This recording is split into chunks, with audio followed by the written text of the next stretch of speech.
안녕하세요. 사연을 시작하기에 앞서 구독과 좋아요 부탁드려요. 감사합니다. 사연 시작해 볼게요.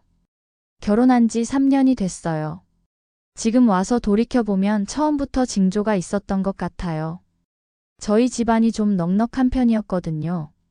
아버지께서 사업을 하셨고 저도 약사로 일하면서 남편보다 더 많이 벌었어요. 반면 시댁은 좀 어려운 편이었죠. 시아버지는 일찍 돌아가셨고 시어머니는 파트타임으로 일하시면서 신우랑 둘이 살고 계셨어요. 그래서 결혼할 때 저희 부모님이 전셋집을 마련해 주셨거든요. 시댁에서는 딱히 준비해 주신 게 없었죠. 그래도 사랑하는 사람이니까 그런 건 개의치 않았어요. 오히려 제가 도와줘야 한다고 생각했죠. 결혼 초기에는 정말 열심히 살았어요. 시어머니께 용돈도 드리고 명절 때마다 선물도 챙겨드렸어요. 시어머니께서 친구들과 여행을 간다고 하시면 여행비도 드리고 에어컨이 고장났다고 하시면 새 에어컨도 사드렸어요. 처음에는 정말 기쁜 마음으로 했어요. 가족이 됐으니까 당연한 일이라고 생각했거든요. 그런데 시간이 지날수록 이상했어요. 처음에는 조심스럽게 부탁하시더니 나중에는 당연하다는 듯이 요구하시더라고요. 이번 달에 좀 급한 일이 생겼는데라는 식으로 말씀하시면서 돈을 요구하셨어요. 그럴 때마다 저는 며느리 노릇을 제대로 하고 싶어서 필요한 만큼 다 드렸어요. 더 가관인 건 신우였어요. 저보다 3살 어린 신우는 이것저것 아르바이트만 하면서 놀고 있었어요. 그런데 명품백이나 옷에는 관심이 많더라고요. 자주 돈을 빌려달라고 했어요. 이번 달 카드값이 좀 많이 나왔다면서 빌려달라고 하더라고요. 처음에는 30만 원, 50만 원 이렇게 시작했는데 점점 금액이 커지더라고요. 100만 원, 150만 원. 문제는 갚지를 않는다는 거였어요. 갚겠다고 해놓고는 미루기만 하고 나중에는 그냥 좀 도와달라고 하더라고요. 남편한테 신우가 빌려간 돈을 갚지 않는다고 이야기했어요. 그런데 남편은 가족끼리 그런 거 가지고 뭘 그러냐면서 나중에 여유 생기면 갚을 거라고 대수롭지 않게 생각했어요. 남편은 항상 이런 식이었어요. 자기 가족 일에는 관대하기 그지없었죠. 그런데 정작 자기가 시어머니나 신우에게 돈을 주는 건 본 적이 없어요. 시어머니나 신우도 남편한테는 달라고 하지 않더라고요. 오직 저에게만 손을 벌렸어요. 그런 생활이 2년 정도 지났을 때였어요. 6살 위인 저희 오빠가 저한테 전화를 했어요. 오빠가 강남에서 의뢰인을 만나고 나오는데 제 남편이 여자랑 같이 있는 걸 봤다는 거예요. 그것도 보통 사이가 아닌 것 같다고 했어요. 처음에는 믿어지지 않았어요. 오빠가 잘못 본 게 아닐까 싶었거든요. 오빠는 확실하다면서 뒤따라가 봤는데 오피스텔로 같이 들어가는 걸 봤다고 하더라고요. 이게 한두 번이 아닌 것 같다고 했어요. 오빠는 변호사예요. 그래서인지 이런 일에 민감하더라고요.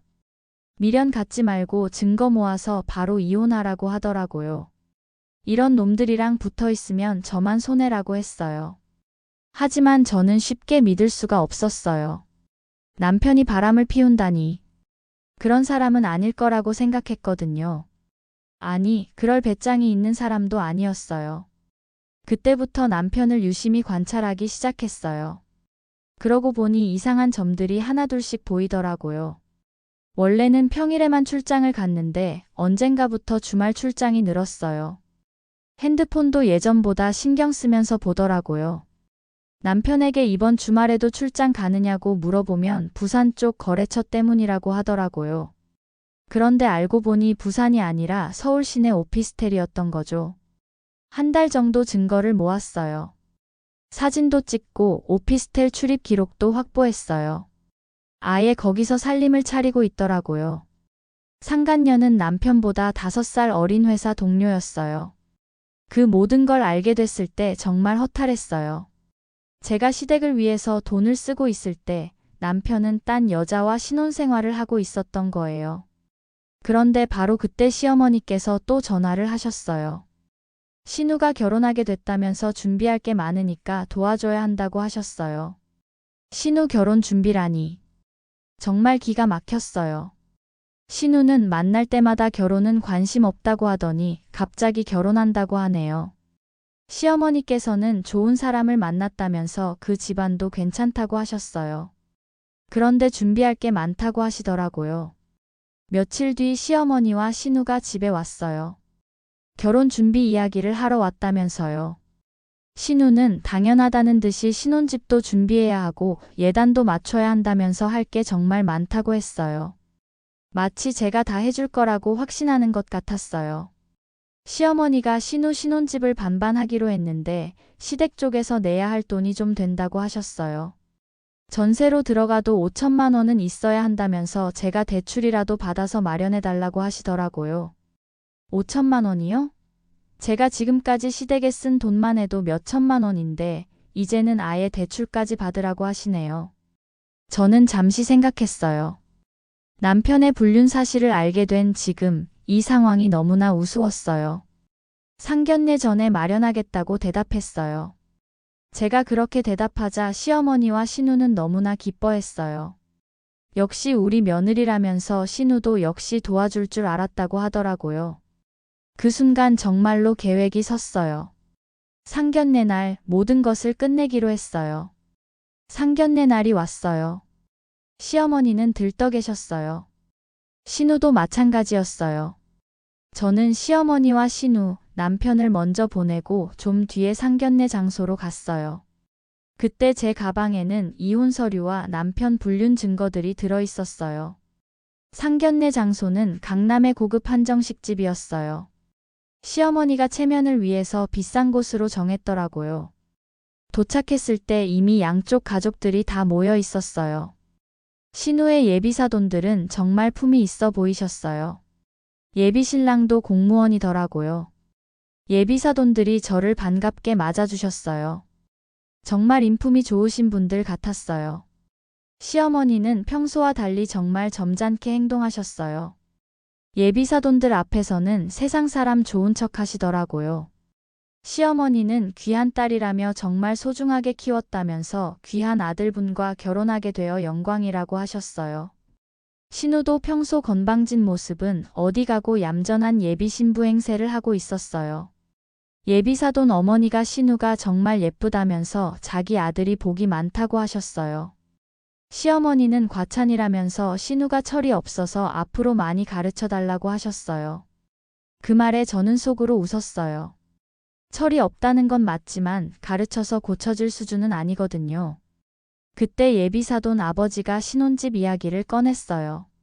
그러자 시어머니가 이미 애들이 반반하기로 얘기가 끝났다면서 좋은 곳으로 알아보고 있다고 대답하셨어요. 그때 제가 입을 열었어요. 모든 사람들이 저를 쳐다봤어요.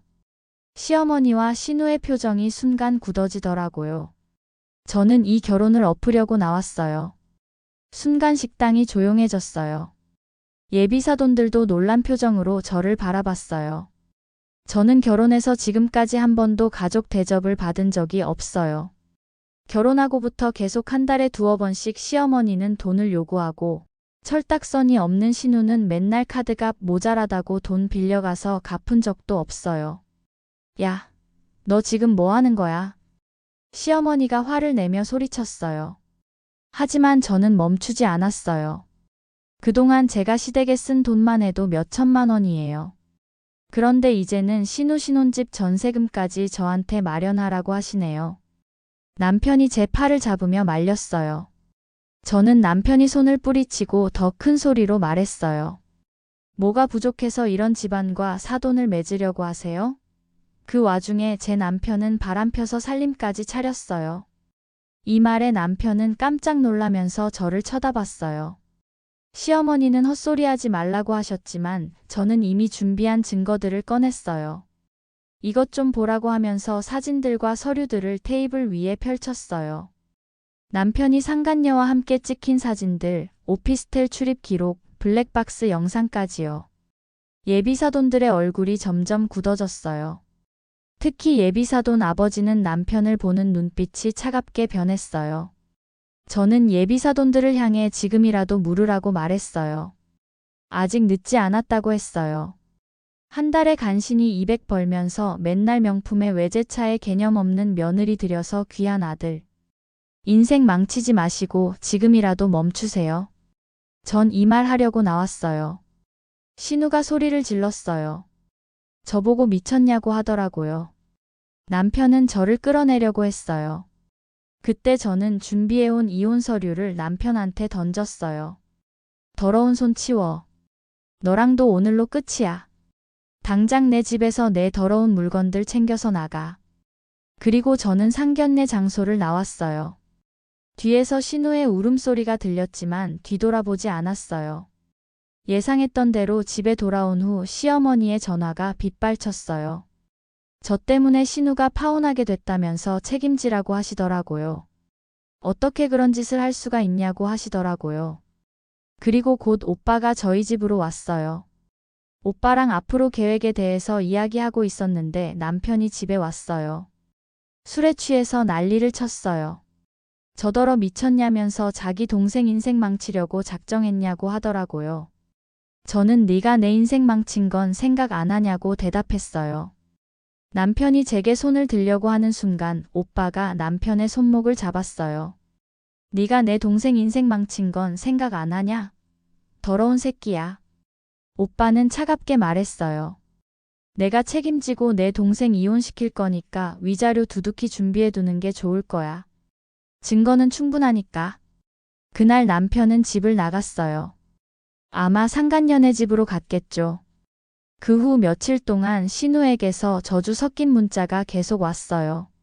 저 때문에 자기 인생이 망했다면서 평생 저주받을 거라고 하더라고요. 시어머니도 마찬가지였어요. 제가 신우 결혼을 망쳤으니까 피해 보상을 해야 한다면서 5천만 원은 줘야 한다고 하시더라고요. 정말 끝까지 돈 이야기더라고요. 하지만 저는 단 한 번도 응답하지 않았어요. 오빠가 변호사라서 법적 처리도 순조롭게 진행됐어요. 이혼 재판에서 남편의 불륜이 명확히 입증됐어요. 위자료도 받아냈어요. 금액이 크진 않았지만 남편은 위자료를 마련하기 위해 대출까지 받았다고 하더라고요. 이혼 후에도 시댁에서는 계속 연락이 왔어요. 하지만 저는 전화번호도 바꾸고 이사도 했어요. 완전히 인연을 끊었어요. 몇 달 후에 아는 사람을 통해서 들었는데 신우는 결국 파혼하고 아직도 아르바이트나 하면서 돈을 펑펑 쓰는 모양이더라고요. 남편은 상간녀와 살다가 결국 헤어졌다고 하더라고요. 시어머니는 그 상간녀한테도 그렇게 돈을 요구했다고 해요. 처음엔 거절하던 상간녀도 결국 버티지 못하고 헤어진 거겠죠. 지금 생각해보면 정말 잘한 일이라고 생각해요. 그때 참았다면 평생 저는 시댁의 ATM기 역할만 했을 거예요.